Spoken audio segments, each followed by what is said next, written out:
My name is Sherry Boschert, and I'm the co-founder and current president of the San Francisco Electric Vehicle Association.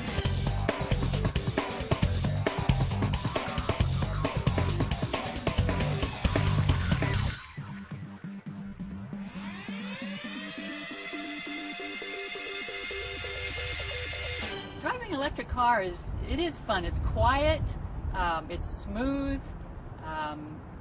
You know that there's nothing come out of your tailpipe because you don't have a tailpipe. So when I'm out and driving, there is a sign on the side of the car that says it's an electric vehicle, and there's also decaling that Toyota put on the car saying EV, electric vehicle. And when people notice that, they want to come up and ask questions. Sometimes it's an inconvenient time. I'll be pulling out of a parking space and they'll be rapping on the window saying, can I just ask you a question? Can you tell me something about your car? I was just wondering, is this a completely electric car? Yeah, it is. It is? Yeah, it was made by Toyota. So we've learned to have pamphlets ready and hand them to them and say, here, read this, I gotta go.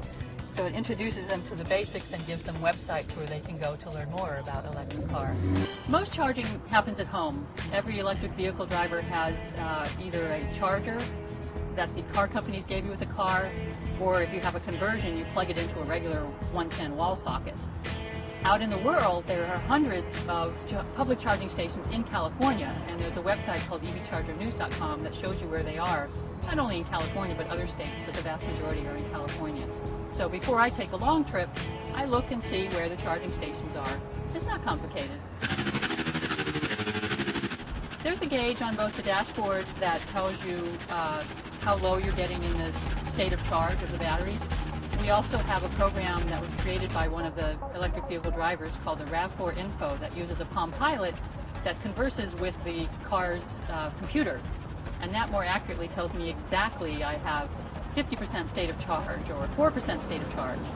To convert a gasoline car to an all-electric car would cost about $9,000 for the components if you do it yourself.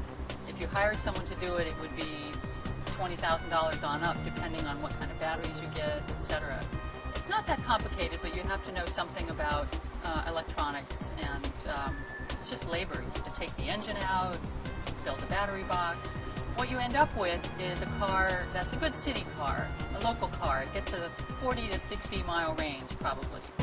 Right now you can get an electric bicycle, an electric scooter, an electric motorcycle, or what's called a neighborhood electric vehicle, which is kind of a glorified golf cart. It's limited to 25 miles per hour, but it is legal on city streets that have a limit of 35 miles per hour.